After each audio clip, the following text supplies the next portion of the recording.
In this video, we're going to look at mean and median, and also variance and standard deviation. Before we start looking at those, however, let's look at some definitions. The first is population. The population is a collection of an entire group under study, or if you think of it's the total number or the total of items that are in a particular group that you want to study.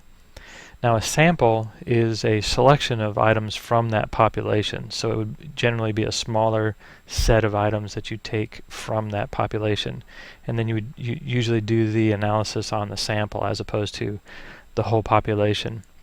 Now, a parameter is a property of that total population that you typically want to look at and study, and you generally take a sample from that population and try to estimate that parameter by looking at what we call a statistic. A statistic is a property of that sample. And so generally we want to know something about the population, but it's usually too large to study in total, so we study a sample from that population and we look at a statistic of that sample.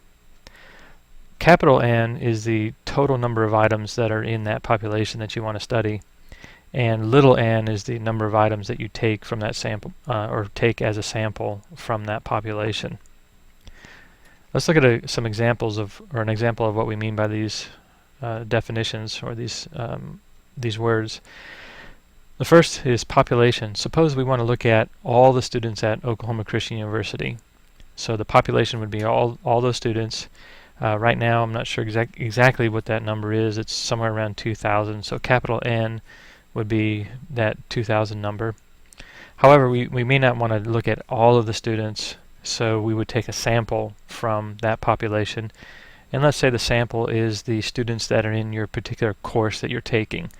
So that would be a subset from that population.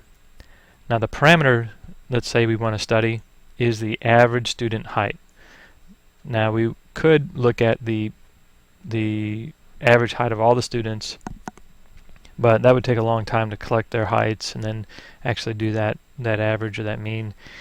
So we could just look at the students in your class and find their average height, and that would be a statistic of the sample.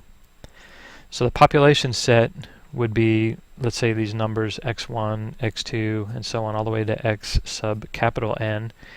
And the sample that we take from that would be x1, x2, different, it's different numbers, but a subset of that population, and the subscript would go through little n. So if you look at the diagram I have at the bottom, all students at OC would be the total population, and mu, that we'll see later, is the population mean. That would be the parameter that we're interested in. We would take a sample, which would be the students in your course, and we would estimate that mean from the sample, and we would call it x hat, and that would be the sample mean. So how do we calculate the mean? The population mean we will call mu, the Greek letter mu, and it'll just be the sum of all the elements in the population divided by the total number in that population. Everybody's probably done calculated a mean before, so that's all we're doing is calculating that mean. The sample mean, of course, would be the same calculation, just using the items in the sample. So the summation would go from 1 to little n, and we would sum up all those items and then divide by little n. If the sample that we're looking at has distinct values, so we're talking about a finite sets here, and they might also have finite values. Let's suppose we're only measuring them to the nearest inch, so we would have finite values or distinct values for those heights. So we could group those like we've looked at before, and we could find the frequencies of occurrence of those particular heights. And let's suppose the distinct values are x1, x2 through x sub k over here. And the frequencies are f1, f2 through f sub k. We could find the sample mean, and I made a mistake here, but I'll explain it. We could find the sample mean by summing over the k values of their frequency times their distinct values. So this should be x sub k. So we're just multiplying their frequency times that distinct value, x sub k. And on the bottom we're summing those frequencies. Now, if you think about it, that the sum of those frequencies is just little n. So if you look, the x bar calculation that we have at the bottom there should end up being exactly how we would calculate the sample mean if we just used all the values that we have in our sample and divide by n. The median is essentially just the middle value of all of the data if we order the data in increasing order. So if you look at the list of data that we have there, x1, x2 through x sub n, we're assuming that x2 is greater than or equal to x1, and x3 would be greater than or equal to x2, and so on, all the way through the list. So we order them all in increasing order. Now if we have an odd number, we're going to do something different than if we have an even number of items. If it's an odd number of items, the middle item will be by itself in the middle, and we'll have the same number on each side of it. So we would just look at the n plus 1 over 2 term, and that would be our median. If we have an even number of points, we would have the same number on both sides, but we wouldn't have a middle point. So if that's the case, then we just take the two middle points and average them. So we take the n over 2 point and the n plus 1 over 2 point and add them and then divide by 2, and that'll be the median. Variance and standard deviation. The variance is, well, both of them really are a measure of the spread of the data around the mean. So if we have a mean value, if all the data were exactly the same number, there would be no variance. It would be no spread around that mean value. But generally, when you are looking at random data, the data occurs are spread around that mean, and so the variance will tell us what that spread is, or a measure of that spread. And so, of course, since we have a population and a sample, we have a population variance and standard deviation, and also a sample variance and standard deviation. The population variance, you'll notice up here, sigma squared is equal to the sum from I equals 1 to capital N. And in the summation, we have each term, x sub I, and from that we subtract the mean, the population mean that we would calculate using all the data. And then we square that term, we square that subtraction, and we sum all those up and then divide by the total number of points that we have in our population, capital N. The population standard deviation is just the square root of that variance, the population variance. And so we would just take a square root of that number that we just calculated. Now the sample variance is slightly different than the population variance, and we'll see. First, we're summing over 1 to little n, of course, because we only have little n number of values in our sample. And we're still taking the value minus something. However, in this case, we're subtracting the sample variance. So we calculate the sample variance, and then we can go and calculate we're subtracting the sample mean. So we first calculate the sample mean, and then subtract off that value from all of our values, and then square them. So it's very similar to what we did in the population variance. However, notice that we're dividing by n minus 1, little n minus 1. That's fairly different than what we did in the population variance. In the population variance, we divided by capital N, or the total number of values that we have in the population. However, with the sample variance, we divide by that little n minus 1. and so we subtract 1 from that number.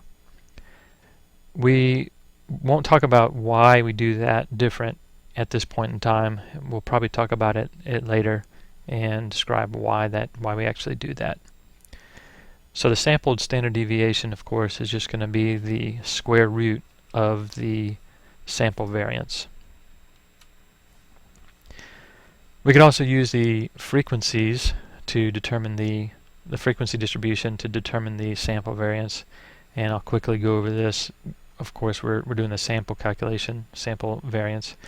We have the frequency value. Again, we're only summing from 1 to k. We have those distinct values, and we're still subtracting the sample mean from each of those. And at the bottom, we just have the summation of f minus 1, which of course we already said was equal to little n. So we can use that frequency value, the frequencies, to help us with that sample variance calculation. It just allows us to do less actual calculations. We still end up with the same number. And on the right hand side is a reduced version, or a simplified version, where you can calculate two terms in two summations and then divide by n minus 1. So let's take a look at an example. The population that we're going to look at here, we're going to do a very simple example with this one. So the population is going to be the serial numbers from $2 bills. So let's say that's all of our data. And of course the serial numbers are 8 points long, so we have a total of 16 values. The sample that we're going to use will be the numbers from the first dollar bill, or 8 numbers, so half of the population. We're going to find the mean, the mean, the variance, the standard deviation for the population, the mean, the variance, the standard deviation for the sample, and also the median of the sample.